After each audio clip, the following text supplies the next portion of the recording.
astronomije. Večeras pričamo o vatrama s neba. Evo, meni je stvarno veliko zadovoljstvo po 4. put u Daruvaru predstaviti Tijanu Prodanović i zahvaljujem joj se što se uvijek odazove. Evo, Tijana Prodanović.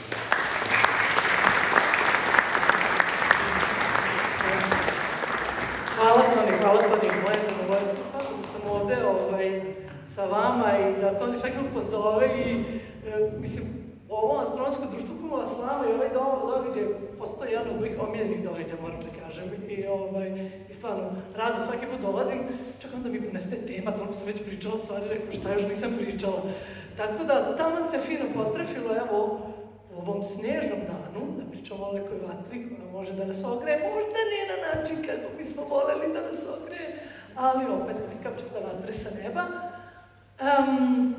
Da, inače, koja je malo više prisutna na mrežama, ne dolazi često na neka predavanja.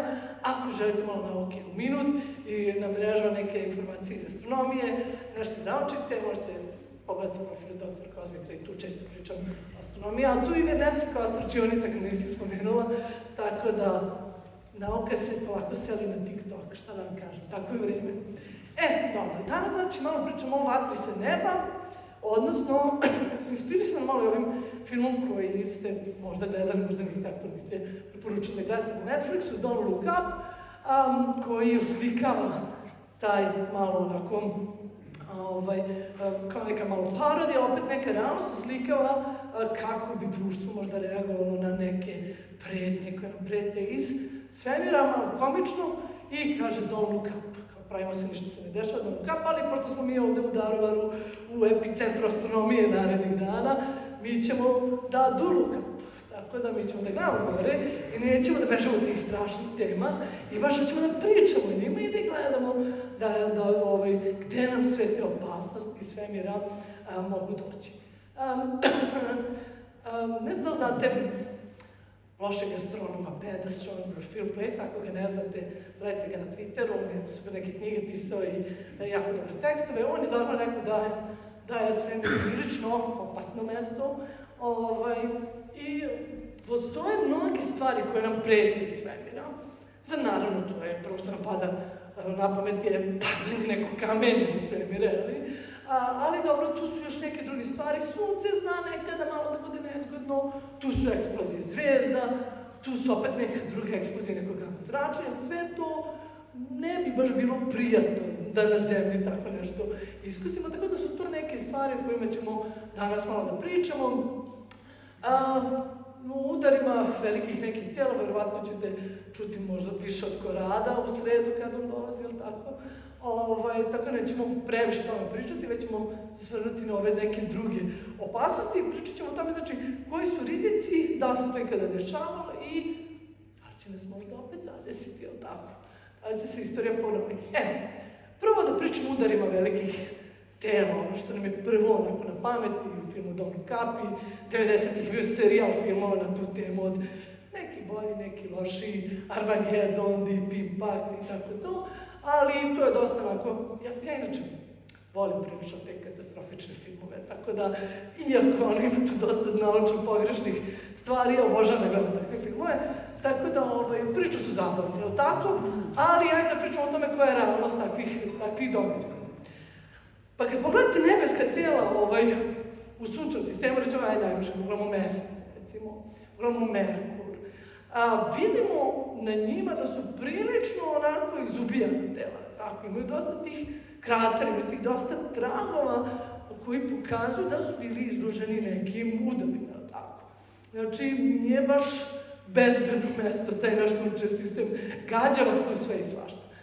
Međutim, s druge strane, kad pogledamo Zemlju, ne vidimo na Zemlji u stvari puno tih nekih ožiljaka prošlosti, jel tako? Mislim, imamo onaj veliki meteorski krater u Arizoni, onaj čuveni i tako, ali ne vidimo puno nekih, mislim, nije ko kad gledamo Mesec, sve rupa do rupe, sve neki krateri koje nas ne vidimo.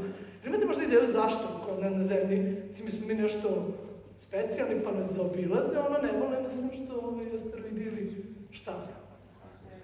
Atmosfera, okej. To je prva linija odbrane, dobro, možda druga miliona, ali atmosfera se gori tog kamenja, pa ni ne padne, ne dođe do površine, dok na mesecu, ma i najmanje nešto, mikrometeoriti ostave trag na površini. Šta je još? Erozija, tačno. Znači imamo našu planetu koja je geološki aktivna i koja prosto nama se površina planete stalno menja i briše te tragove prošlosti. Ja to zovem kao botok za planetu, otprilike. Imate sve te ožiljke, odjednom geološka aktivnost, vulkani, sve ostalo to malo izbriše, podmladi tu našu koru. Šta još imamo kod nas? Magnetno polje. To neće toliko da utiče na asteroide, ali možda neke druge stvari, recimo čestice da utiče. Većina površine Zemlje je prekrivena vodom, znači nema, prosto voda nam sakriva sve te tragove, ne vide se tragovi. Tako da, to su neki razlozi zašto, kada vidimo neka druga tela u sunčevom sistemu, recimo kao mesec, druge stvari, vidimo puno tih dokaza prošlih nekih udara, na Zemlji ne vidimo, ali to ne znači da i Zemlja ne trpi stalno, da nije stalno izložena tim različitim udarima, samo se prosto kod nas se te stvari teže vide zbog tih drugih posebnih stvari koje Zemlja ima kao atmosfera, okeani i geološka aktivnost. Sad, šta tu sve nama može da pada na glavu? The Great Balls of Fire, pa imamo to raznorazno kamenje koje nalazimo u sunčevom sistemu. Sve je to mahom neko kamenje koje je preostalo od perioda kada je sunčev sistem se rađao, kada je nastajao. I tu razlikom, znači imamo meteore, ono što često na nebu kad vidimo, ono zovemo zvezde padalice, imamo komete, često zovemo zvezda repatice, ali tako, i imamo i asteroide, koji su male planeti. Vi naravno ovdje ćete uskoro u sredu vidjeti, imati priliku da slušate vašeg ličnog lovca na mini planete koji ne znam više koliko otkrio i tih mini planeta i kometa. Ali to je sve neka vrsta tih različitih kamenja koje može da padne na Zemlju. Sad, gde oni žive, gde ih nalazimo to kamenje? Pa nalazimo ih na par specifičnih mjesta u sunčevom sistemu, naravno ima ih svuda, ali su najviše grupisani u ovome što zovemo asteroidni pojas, jedna zona između orbite Marsa i Jupitera. Onda imamo Kuiperov pojas, tamo dalje od Neptuna, tamo gde nam živi Pluton, ili tako, koga smo se odrekli tako brutalno. Tu odatle nam dolaze te kratke periodične komete kojima ne treba dugo da ponove svoj krug. I imamo na kraju dalje Ortov oblak koje je najveće stanište ovih kometa. To su ta neka staništa većine ovog kamenja koje može da nas strefi. Sad, imamo planete koje imaju lepo svoje putanje i tu su gde su. Opet imamo to kamenje, te komete, te asteroide, meteore koji nekad dolaze do nas. Mislim, zašto se oni ne drže jednostavno svog prostora? Evo, ti imaš svoju putanju. Pa, često se drže, ali neki od njih recimo imaju prilično izdužene putanje, recimo komete, i oni žive tamo negdje i onda dolaze nekad unutar sunčevog sistema i presjecuju putanju Zemlje. Onda opet ova mala tela, neki asteroidi, tako meteoroidi, oni imaju svoje neke putanje, prave oni isto kao planete, hoće oni da idu svojim putem, ali ih nešto drugo ih malo povuče, malo skrene s puta, pa ih možda pošle kanala. Tako da, neki od njih generalno ne bi dolazili do nas, ali ih neko drugi pogovara, a neka druga tela opet imaju, kažem, te izdužene putanje, gde većinu vremena provedu daleko od nas, ali nekad onda dođu u taj unutrašnji sunčev sistem i mogu da presjeću našu putanju i problem nastaje kad se nađemo na isto mesto, isto vreme. Ostale situacije nisu problem, ali kad smo zajedno tu, to je onda problem i tad se dešavaju ti udari. I ti udari koji su se dešavali tokom istorije, koje ono kad prvo pomislimo, udar nekog velikog tijela, pomislimo na jadne dinosauruse, jel tako, na taj Katie, takzvani događaj, odnosno to veliko masovno odumiranje iz perioda Krede-Tercijara, koji se desio pre 65 miliona godina, pao je asteroid koji je smatra da imao nekih 10 kilometara u prečniku, pa negde u blizini poluostrva Yucatan. Mislimo da je Ground Zero bio mesto Chicxulub, gde je sad tu ništa, na pijaca i neko malo mesto u Meksiku. I recimo dugo je bio problem, naravno ta teorija da je to ubilo dinosaurusa je dugo postala, međutim uvijek je bilo pitanje, čekaj, gde su dokazi, gde je taj krater? Ako je to pobilo dinosaurusa, gde je krater? I problem bio što je taj krater pod vodom bio. I onda su ispitivanja neke geološke, kad su u stvari ljudi tražili bušotine, gde naftu da vade, otprilike su radili to uzorkovanje tog dna i onda su u stvari primetili te neke anomalije i otkrili ovo je mapirano to dno u toj oblasti kratera, gde u stvari vidimo taj klasičan oblik, samo je pod vodom ta rupa i u sredini mali vrh u centru i tako. I sam taj krater je nekih 200 km u prečniku. Znači, to je trak koji je ostavio taj događaj koji je doveo do izumiranja dinosaurusa pre 65 miliona godina. E sad, okej, dinosaurusi nisu se baš sjajno proveli, kakva je šansa da se to sad nama ponovi, tako nešto, pa evo jedan malo grafik da to pokaže. Znači, ovde vidimo verovatnoću da se neki udar desi, znači jednom godišnje, jednom na 10 godina, jednom na 100 godina. Ovo imamo koliko taj neki u stvari ovdje imamo koliko veliko telo može da padne na nas, jel tako, znači prečnika 3 metra, 10 metara, kilometar, tako. I vidimo u stvari da najviše imamo tih malih tela, što negdje ima smisla, tog malog kamenja ima na sve strane, tog velikog kamenja baš nema toliko puno. I naravno, dole kada zvekne veliki kamen, znači to oslobodi mnogo veću energiju, tako da dole imamo koliko to energije, ekvivalent energije TNT-a, koliko megatona TNT energije takva eksplozija oslobodi. I ova zona ovde je ono što bi bilo, znači sve što ima ove parametre, bi izazvalo to neko masovno odumiranje. Ovo je taj događaj koji je doveo do odumiranja dinosaurusa, tako. Ovo je tunguski događaj koji se desio u Rusiji, negdje u 19. veku. Naravno i dalje smo tu da pričamo, tako smo preživjeli taj događaj.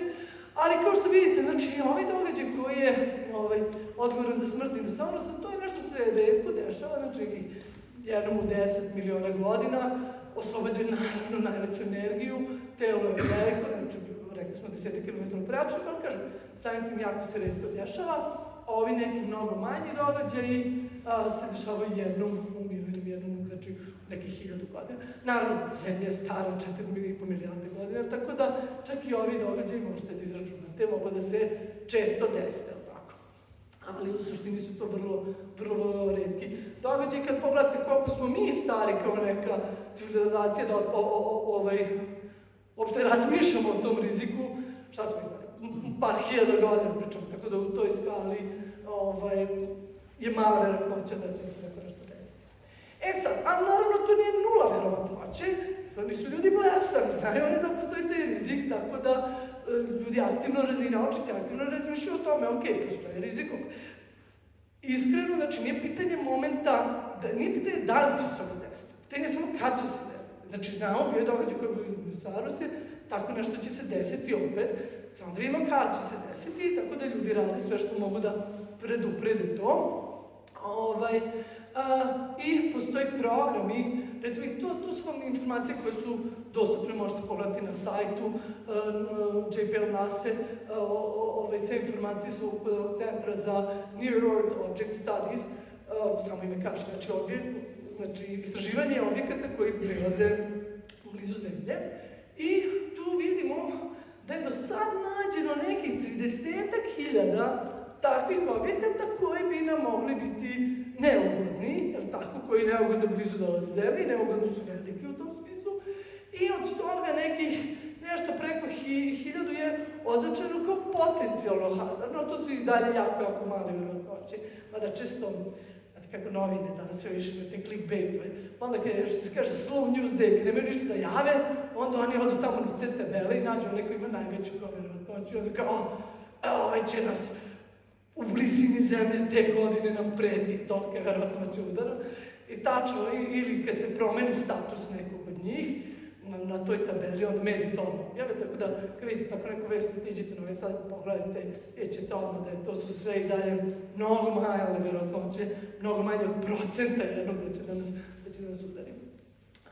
I ovi potencijalno hazardi se označavaju, to su svi oni koji nam prilaze negde bliže na nekih 750.000 km do nas, to je neka pola rastojanja do Sunca, prilike što i dalje prilično daleko, je li tako? Ali za svaki slučaj držimo stvari na oku, znači postoji određeni ljudi koji s time bave, koji razmišljaju o tome, tako da nismo blesavi da ne razmišljamo o tome. I sve to, i kažem, imate na tom sajtu, imate procenu rizika, možete da se informišete. Ja na Twitteru pratim Asteroid Watch, ko voli, koji malo više na mrežama, odmah vas update-u kad ima neke promene, kad je nešto otkriveno i tako. Evo, recimo, od svih ti koji imaju najveće rizike, top rizik, sledeći koji nas očekuje za koji dan, jedan asteroid koji će proći na rastojanju od Zemlje do nekih 70% do rastojanja do Meseca, što i dalje je dovoljno daleko, ali on je tamo na vrhu liste, pa ste sutra, mediji, odmah, prek sutra će biti u novinama, gledam. Imate njihove putanje i tako. Sad, tako da je jako bitno takve stvari držati na oku i znači posmatrati nebo i otkrivati ih stalno. Sad, glavni način kako takve stvari otkrivamo je stalno gledamo nebo. Stalno gledamo nebo i gledamo promenu. Šta se pomerilo? Šta je tu novo? Šta je tu što nije bilo tu ranije? Šta se promenilo? Tako otkrivamo ta mala tela. I to nije jedan teleskop, jedno oko. To je gomilo teleskopa, to je gomilo astronoma amatera. Jako mi je smešno bilo u tom jednom od tih katastrofičnih filmova. Bio, ne znam da li je Armageddon ili Deep Impact. Neki đaci u školi, pa oni sad profesorom gledaju i onda vidi neko, eno ga asteroidi, sad će sutra otprilike da padne na Zemlju. Kao da nijedan astronom nikad nije, ni astronom amater nikad nije pogledao nebo, nek su oni dočekali da to primete. Meni je glavni primjer toga koji dajem je, teško mi je da nađem Saturn, Jupiter mogu da nađem, on najviše sila. Saturn je onako neka prosječna zvezdica, nemam pojma. Ali toliko se već gledalo, taj nebo, ja pogledam nešto mi izgleda sumnjivo ovde, nešto ne pripada. I čim vidim nešto što mi ne pripada, pogledam aplikaciju, naravno ne znam na pamet, ok, Saturn. Tako da, hoću kažem, puno ljudi gleda nebo. Puno ljudi zna jako dobro nebo. Čim se boji tu nešto što nam je novo ne pripada, ljudi to markiraju. Evo, na primjer, ovde možete da primetite otkriće komete McNaughton. Vidite nešto, ovo je više slika koje se ponavljaju, nešto se menja. Vidi neko da breoče, možemo svetlo da ugasimo malo. Jel vidi neko nešto što se pomera?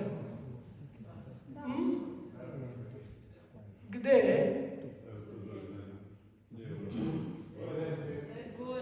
Desno? Evo ga, jeste to vidjeli? Tako su našli komete McNaughton, okej. I tako da se stalno rade ti takozvani survey pregledi, monitorinzi neba, znači stalno snimamo nebo, isto parče neba snimate gomilu puta i gledate šta se promenilo, da li se nešto promenilo u površini.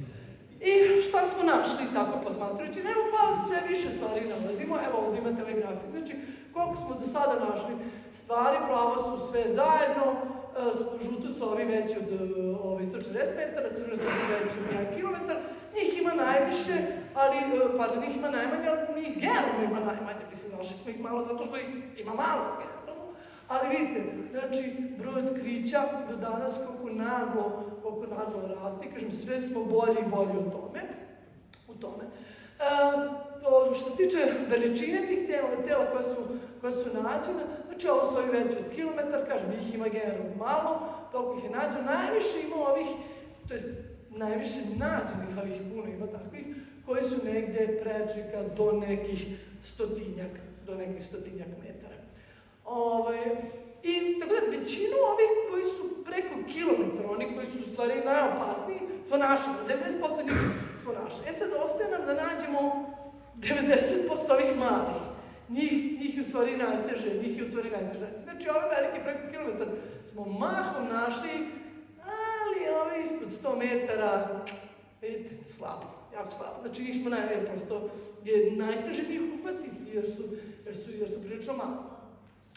Sad, zašto nas iznenade? Se sećate onog Čeljabinske, onog događaja iz neke 2013. godine, kad je Rusija ujutro iznenadio neke asteroide, tako, znači, imali su, probudili su se uz detonaciju od prilike nekih 20 km iznad površine, kao, ne znam, 20 puta jače od eksploziju u Hirošimi, ili tako eksploziju bombe. Telo je bilo prečnika nekih 20 metara, se misli koliko je veliko bilo. Zašto nas je to iznenadilo? Znači, zašto, ako smo ih našli toliko, zašto se to desilo? Zašto nije? I bilo je gomilu polupanih nezemlja, prozora, bilo je što i povređenih ljudi ili tako. Znači, zašto nas iznenade? Ako toliko nas gleda u to nebo i snimamo te teleskop, zašto nas to i dalje iznenade? Pa, sve je to što, da, ove najveće smo našli, većinu njih. Ali male, jako teško naći, znači, mali su, teško je vidjeti ta tela, uopšte ne siju gledati to kako se pomeraju, te male, baš jako teško vidjeti. Drugo, ti mali su najnestabilniji. Znači, veća tela, oni imaju priču stabilne putanje, kako stabilne bacite psu lopticu, pa znate izračuna integralnog glavi putanja i da uhvatite lopticu. Ali kad gledate kako se male stvari pomeraju, ne možete da predvidite tako lako njihovo kretanje, tako da sva ta mala tela su jako nepredvidive. Još ono ako vam dolaze iz pravca sunca gde ne možete ni da ih posmatrate, samo otprilike dešava se preko i dan otkriju 2 sata pre nego što će pasti. Tako da, u stvari, iako ta najveća tela smo našli i držimo ih i računamo stalno njihove putanje, ona mala i dalje mogu da nas iznenade, neće oni izazvati masovno odumiranje, ali kao ovaj Čeljabinska, da je pao negdje u gradu, to je bilo prilično velika katastrofa da u gradu eksplodira nešto kod 20 atomske bombe na Hirošimu. Znači, sreća većina površine zemlje je nenaseljena, imamo okeane, ali kažem, ako bi se tako nešto desilo, to bi bilo zaista problem. Sad, kako se onda zaštititi od toga?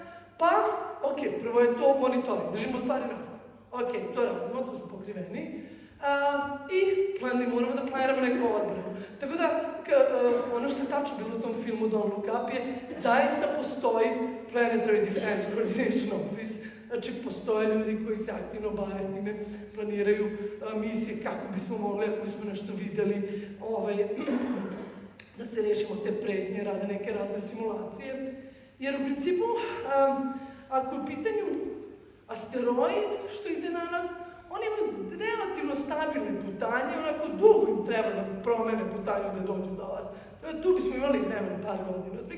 S kometama je malo problematični, one su onako, iz daleka dolaze, samo naglo ulete, nešto ih poremeti, krenu ka unutrašnjosti sunčevog sistema i kod njih bismo imali mnogo manje vremena, možda 6 meseci nekada i tako, zato što prosto neke komete, Halevu kometu, znači one više puta vam dolaze, pa otprilike ih znate. Ali, kažem, ima gomilu to kamenja tamo na periferiji sunčevog sistema, koje tako samo su ledene grudve koje tamo sede, dok ih nešto malo ne pomeri, ne pretvori, da kažem, u kometu pošalje ka nama. Tako da je bitno planirati šta raditi u tim situacijama. I evo, trenutno je aktivna DART misija, ne znam da ste čuli, znači prošle godine je lansirana, 2 letelice treba da budu i to prvi test će biti toga, znači ako bi nešto išlo ka nama, da li bismo ga mogli pomeriti. Možda ćemo da slupamo nešto od to telo i faktički gledamo ne moramo kod tim filmovima da ih raznesemo atomskom bombom, ne moramo tako dobro, samo da ih pomerimo, samo ne želimo da budemo u isto vreme na isto mesto. To je sve, ne moramo da ih uništimo. Tako da ta DART misija treba da udari u asteroid Dimorphos negdje u 9. mesecu ove godine, tako da eto, to da vestimo, to su novosti koje očekujemo. I s tim bi završila ovu priču o udarima tela, o tim rizicima koji nam dolaze od eventualno udara nekog tela iz Hroščilog. Ajde pređemo na priču o rizicima od sunca, o solarnim eksplozijama. Sunce je, ja ne lijepo kad nam sija, lijepo nas greje, ali sunce onako ima svoje faze, ima tu svoju fazu koju zovemo taj 11-godišnji sunčev ciklus, gde sunce sve na vreme malo podivlja pa se malo smiri. I to je vezano sa njegovim magnetnim poljem koje se malo upetlja, pa onda imamo malo više sunčevih pega, pa tad kad imate malo više sunčevih pega imamo malo više tih eksplozija, tih flerova i onda se ono raspetle u nekom momentu, obrnu mu se polovi i onda se malo smiri i to na svakih 11 godina. Znači, ko onako u sobi kad je krš, nečiji sobi pa se nagomilava krš, pa onda jedno napraviti veliko spremanje. Pa onda opet polako se nagomilava krš, pa onda napraviti veliko spremanje. Tako i sunce napravi svoje veliko spremanje svog magnetnog polja nekih 11 godina. I to pratimo od nekog 18. veka, to pratimo tu aktivnost, koliko je sunčevo, da kažem, magnetno polje haotično, to nekako merimo tim koliko ima eksplozija, odnosno merimo tim koliko vidimo pega. Što više pega vidimo na suncu, to više ima tih nezgodnih događaja na suncu i to ovaj grafik pokazuje, znači širina ovih šiljaka je tih 11 godina, dole nam je vreme, a visina šiljka je koliko je bilo sunčevih pega u tom ciklusu zabeleženo. Inače, skale radi sunce, ova veličina zemlje, ovo je primjer jednog tog flera, jedne te eksplozije koja se dešava na suncu, gde se izbacuje zračenje iz čestice. Znači, to možda bude priča velika. Kako se izgled sunca, ovo je UV, znači nije ovo zapravo žuta optička, već UV zračenje sunca, kako se menja tokom tog jednog ciklusa i tačno vidite. Mirno sunce tek je počeo ciklus i ove svetle zone, to je u stvari, kad vidimo optičkom, to su one tamne zone koje zovemo sunčeve pege, tako? I to su te zone odakle nam najviše tih eksplozija dolazi. Vidite kako sunce onako se menja tokom tih 11 godina, malo podivlja, pa se ono malo opusti, pa opet tako. Tako da, te opasnosti sa sunce, ovo je od pre 3 dana je fler veliki koji se desio iz ove oblasti. Sve to možete pratiti na ovom Space Weather, na primjer, kanalu, jer sve te eksplozije mogu da naprave problem na zemlji za sve to, pošto znači, te eksplozije pošle gomilu izračenje tih električnih čestica na zemlju. Naravno, čim čujete na električne čestice, ok, znate da to smete struji elektronici odmah. I naravno pravi lepe događaje, kao daje nam polarnu svetlost u kojoj možete da uživate, ali ako ste, ne znam, na pilot nekog aviona, pa treba da idete negdje kroz severne krajeve, onda vodite računa, ok, da zaobilazite tu zonu gde može da vas zapljusne gomilu čestica sa sunca, da vam se elektronika prosto ne sproživlja ako ste astronaut ili na satelite, ljudi koji vode računa da sateliti rade, tako, njih zanima ova svemirska prognoza, ko što nas zanima vremenska prognoza, da nosimo kišobran, njih zanima, jer treba da gasim instrumenti ili ne gasim instrumenti, hoće me zapljusnuti neka količina čestice. I te eksplozije nisu često velike, ali mogu da budu prilično nezgodne, recimo 89. je jedna takva eksplozija dovela do, oborila čitavu električnu mrežu u Kvebeku, na primjer. I mi sad danas, mislim, sve nam je elektronski danas, sve nam je da se struju, tako da, onako, ako će neko da nam seče, ako će sunce da nam seče struju, ne bi nam možda lepo vratilo bi nas tu kamera doma od preke. Tako da, te događaje sve mi možemo i sunce stalno držimo na oku i obično kad vidimo tako da neko taj neki fler, ne toliko, neke eksplozije na suncu, nekad ih vidimo i onda imamo vremena da se pripremimo, nekad ta količina čestica koja, znači svetlost vam dođe od nas za 8 minuta, ali čestice koje sunce izbaci trebaju nekad 2-3 dana da dođu, tako da imate malo vremena da se pripremite ako treba da pogasimo nešto od prilike. Tako da to držimo, možemo da kažem, ne možemo da izbegnemo, ali možemo da predvidimo kad će, recimo, kad očekujemo da će da se desi ta neka geomagnetna, da ne zapljusne taj neki materijal sa sunca. Ovo je sunce od prekjuče, kako izgleda, vidimo da je ovih dana malo nezgodnije, šteta što nećemo moći sutra da ga posmatramo. Sad smo mi u negde pri početku tog 25. kako merimo tog sunčevog ciklusa. On je počeo negde oko 2019. treba da počne malo kasnije nešto, 2020. Malo je sporimo početak, međutim, maksimumno znači čeka negde oko 2025. 2026. I to su bile neke predikcije kako se očekivalo kako će biti jak ciklus. Međutim, sad je nešto malo se uđogunilo sunce, malo je krenulo da izbacuje više tih eksplozija, malo više pegima nego što su bila prva predviđaja. Tako da sada neki pričaju da će biti način ciklus ikada, to su pričali za prethodni, za 24. da će biti način najjači, ikada pa ispod najslabiji, ikada. To su daje prognoze koje radimo, ali kažem, to je nešto što stalno posmatramo, stalno predviđamo i gledamo da možemo da se pripremimo na tako neke događaje. Tako da, to su neke, inače ove katastrofe sa suncem i to je bilo u nekom filmu, recimo sa Nicolasom Cage-om, Knowing ili tako nešto, je isto bio neki smak sveta sa suncem. Ali ti neki događaj, nijedan nije bio toliko drastičan, bio je taj neki Carrington događaj, negde u 18. veku, ja mislim. Tada, još nije bila elektrifikacija na zemlji urađena, tako da danas takav neki događaj bi bio mnogo nezgodniji za sve sateliti koji imamo i sve električne mreže, ali opet kažem, možemo da se pripremimo tako što bi se ugasili uređaji i tako nešto, znači nije još zabeležen nijedan koji bi bio značajno, da kažem, poremetio, da kažem, uticao na život, ali opet nije isključeno. To su eksplozije kojima smo stalno izlučeni. Sledeće eksplozije, sledeća vatra sunca iz svemira koja nam preti su eksplozije supernove, znači eksplozije zvijezda.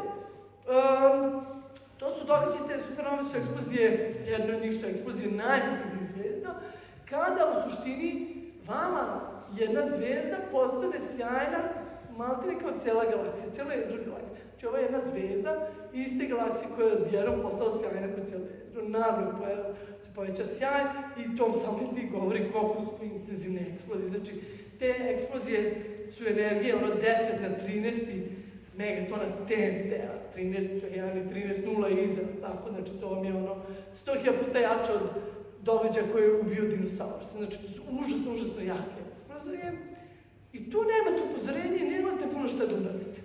Atom eksplodira u lice tako neka zvezda.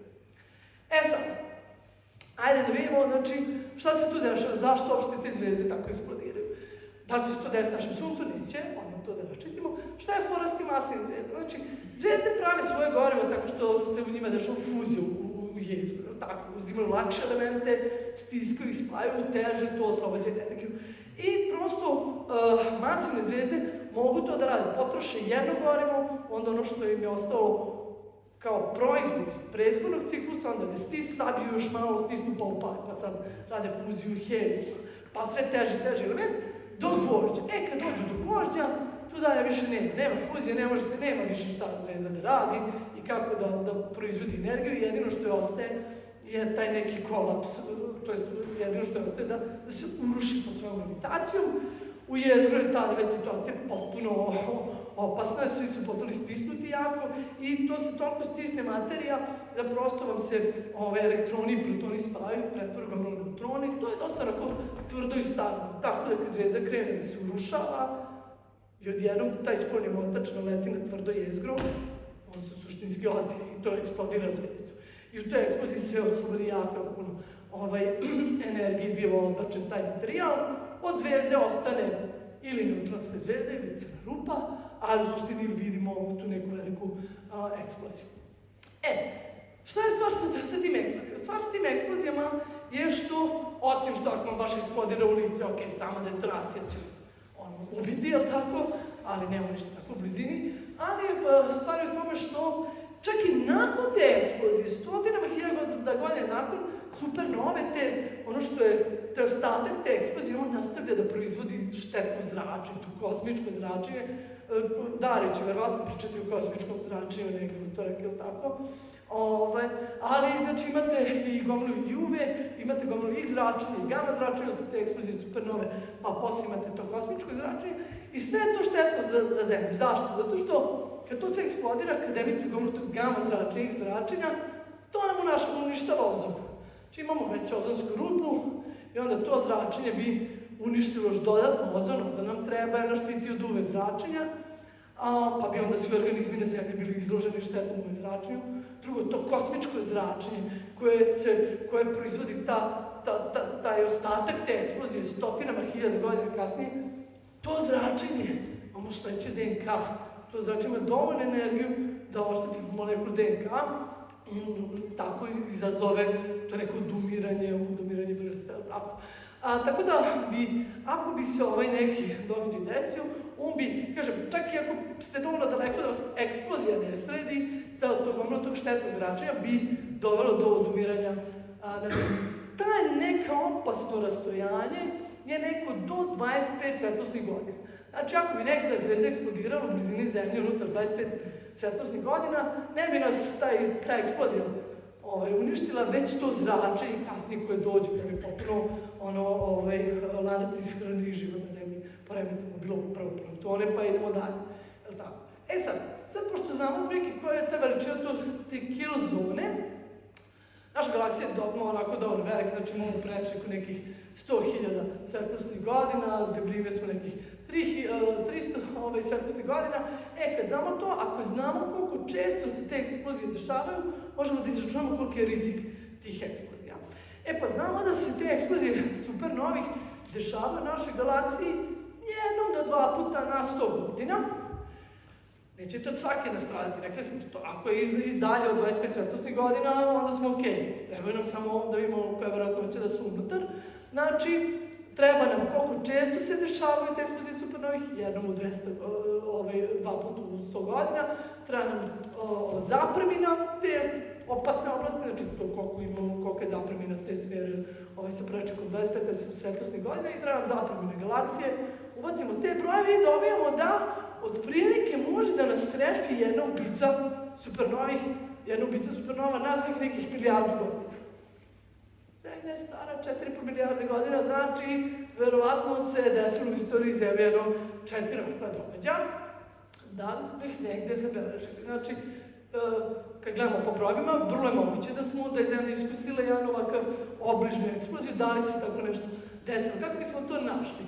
Pa supernove su fabrike materijala, znači ovo gvožđe koje imamo u hemoglobinu u krvi, to gvožđe je nastalo negdje u tim eksplozijama tih zvijezda, u tim supernovama, znači svi ti teški elementi, teški metali su nastali u tim eksplozijama supernovima. Tako da ono što rade te eksplozije, one su kao distributeri teških elemenata u galaksiji, znači zvijezde proizvode te teške neke elemente, ugljenika, tako, a supernove, one distribuiraju taj materijal po galaksiji i same još naprave usput nešto.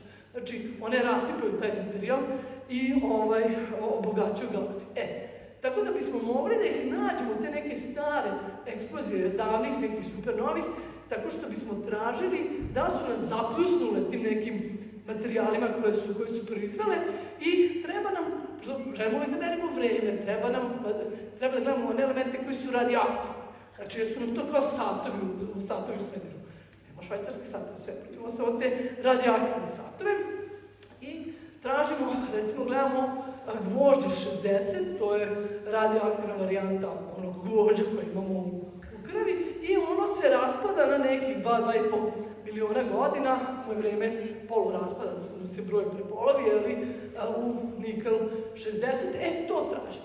Sad, pošto mu je vreme raspada tako kratko, znači par miliona godina, Zemlja je stara 4 milijarde godina, ako je proizvedeno pre, neće ga biti, potrošit će se, sve će se raspadati. Znači, ako nađemo negde to gvožđe 60, znači da smo ga našli, da je ono juče napravljeno, znači da je ono napravljeno skoro u tako nekom događaju. I za to, da zaronimo malo, ovo je inače malo reklama, to je, ako ove animacije koje sam puštala su deo jednog serijala koji smo radili snimaka Astronuclear Nibbles, imaju svi snimci na YouTube-u, koga zanima malo ta nuklearna astrofizika, ti elementi, kako na to svemiru, pozivam vas da pogledate te snimke.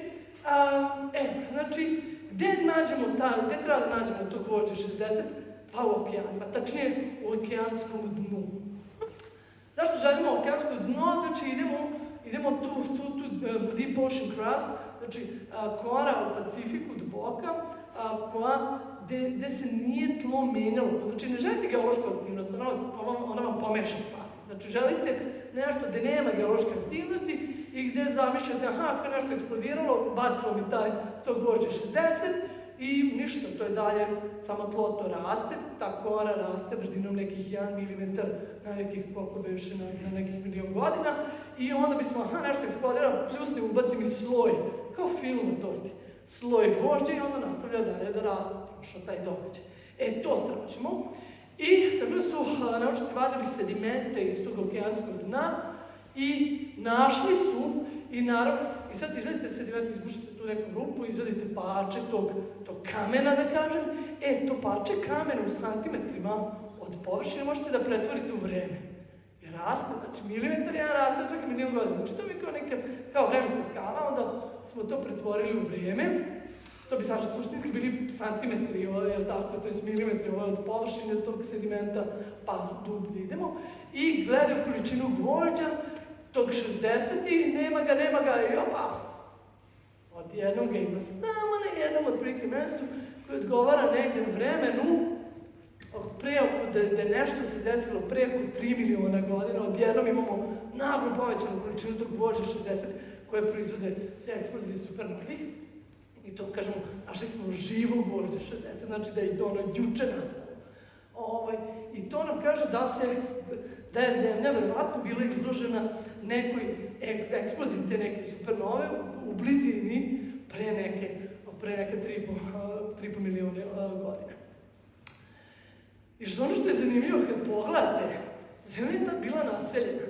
Australopithecus afarensis je tada živeo, znači postali su preci koji su tada mogli da se možda posvedoče tome.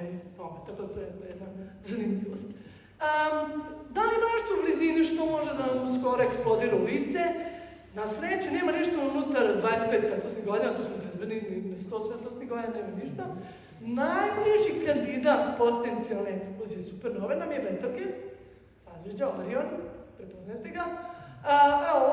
On je veliki crveni džin, čisto ovo je u pozadini slika Betelgeusa, a overlap preko toga su nacrtane sunčev sistem, pa čisto da vidite skale radi ova orbita Jupitera, znači bukvalno bi Betelgeuse ispunio i više od orbite Jupitera unutar našeg sunčevog sistema. On je nekih 640 svetlosnih godina od nas, on je najbliži eksploziji i buduće nekoj eksploziji najbliži nama, tako da opet smo izvan te kilozone, znači ne bi bilo onako strašno, ne bi izazvalo masivno odumiranje. I još jedna tema mi ostaje, još jedna opasnost sa neba koju imamo, to su gama bljeskovi. By the way, ko ne zna za ove cool nasilne postere, odlično su, možete downloadate u print kvalitetu da štampate sebi za sobu, savršeno. Gama bljeskovi. Gama bljeskovi su isto neke eksplozije koje samo ime kaže, emituju puno gama zračenja. Zanimljiva priča kako su otkrivene 60-ih, tokom hladnog rata. Svi su pazili da neko ne radi nuklearne probe i onda je bilo puno tih špijunskih satelita vojnih koji su posmatrali Zemlju da vide da li će odnekle da emituju gama zračenje. Ne vide kad neko Rusi ili neko radi nuklearne probe, ali emituje gama zračenje. Planeta Zemlja ne emituje gama zračenje. I onda su ti sateliti snimali površinu Zemlje, držali na oku da li se odnekle emituje gama zračenje i skontali su da u stvari ne sa Zemlje, već svuda iz svemira. I se samo bljeske nešto povisane gama zračenje iz onog pravca, par sekundi, iz onog pravca, par sekundi. Sa svih strana, znači, i sa svih strana to nam govori da nije samo iz naše galaksije, nije samo iz pravca Mlečnog puta, gde nam je ono disk galaksije, već svuda, znači van naše galaksije, dešavaju se neke eksplozije u svemiru, gde samo nešto izbaci gonu gama zračenja, jako kratko, samo bljesne i onda se ugasi. To danas znamo, to je pretpostavljamo, to je za ovo znamo, za ovo pretpostavljamo, da su to, da gama bljeskovi nastaju kada, isto kao oni supernove, kad zvijezde onako kolapsiraju, ali najmasivnije varijante njih, koje direktno se sabiju u crnu rupu, one u tom procesu, u tom naglenom kolapsu, izbace snažne džetove gama zračenja, kao hipernove. Znači, mislimo da one tako nastaju i sudari neutronskih zvijezda isto mislimo da proizvedu te gama bljeskovi koji svuda, bukvalno preko cijelog neba, nam bljeskaju non stop. Šta je problem sa gama bljeskom? Opet gama zračenja. Kad sam rekla za supernova. Gama zračenja nije dobro, zato što uništava ozon, jer tako može da ošteti ćeliju.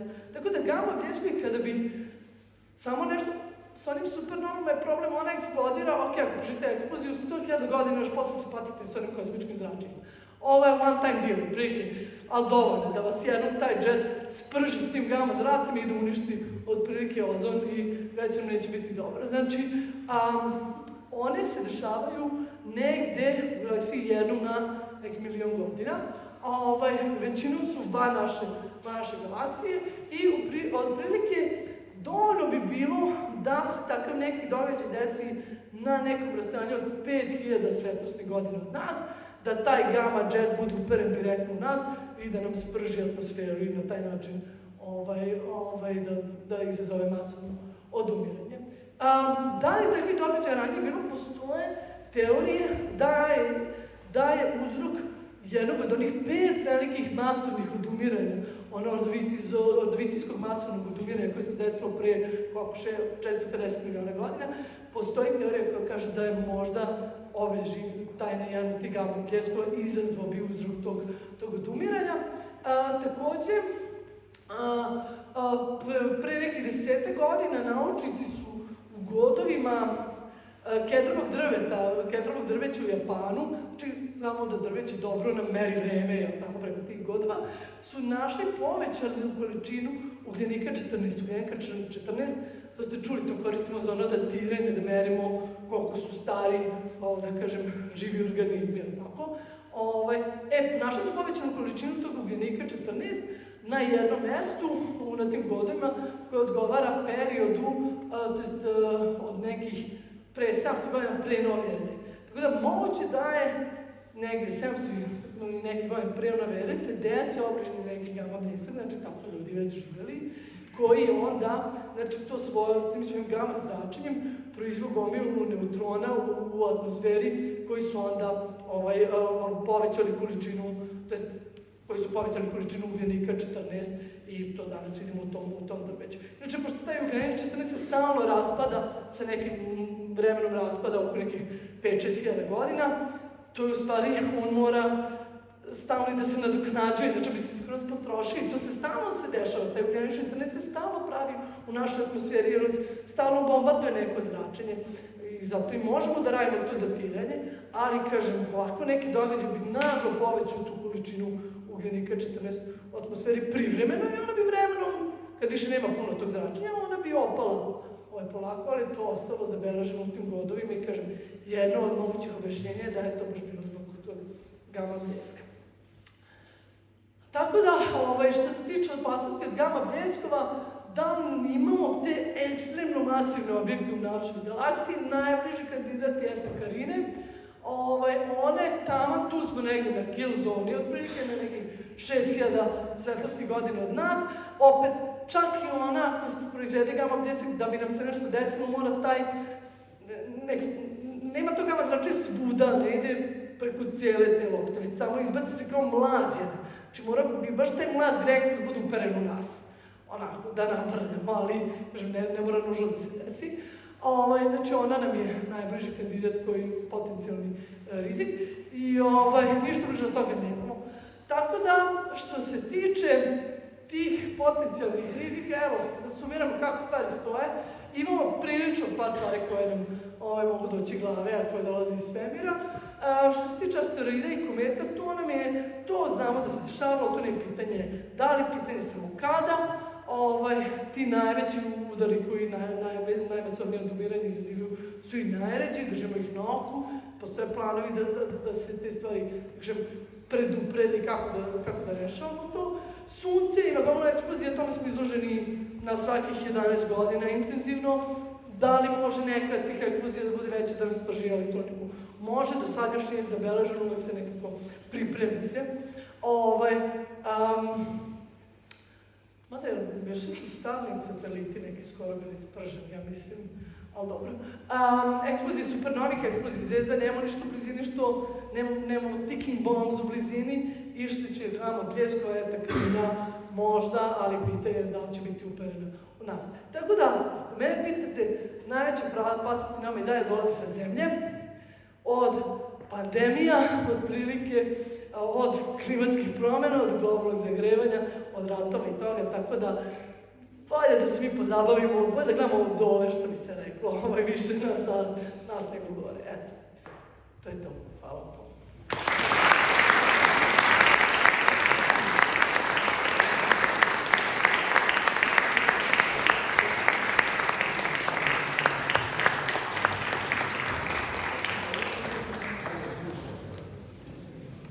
pitanja, ako ima neko. Evo, ako ima pitanje, ostaći ćemo da vas vidimo. Pa, ako neko želi još pitati Tijanu nešto, svi šute. Može i sad, može i kasnije, pa ćemo minglati. Da, evo. Bio je jedan dokumentarac o meteoritima koji padaju na zemlju i svi mali, pa onda tamo negdje u pustinji i onda onda dolaze u sa džipovima predodavača, pa oni to preprodaju. Međutim, nisu veliki cijeni. Znate ono koliko košta kilo? Kilo ne znam, ali znam da imate u prirodnjačkim muzejima, ja sam 2 komada kupila, u nekim bolje srdevernim prirodnjačkim muzejima. Mislim da je cena otprilike bila iste, ove što sam kupila u Moskvi, ove u San Francisco, bilo je 2 grama za $20. Ne znam zašto vam treba, meni 2 grama dosta.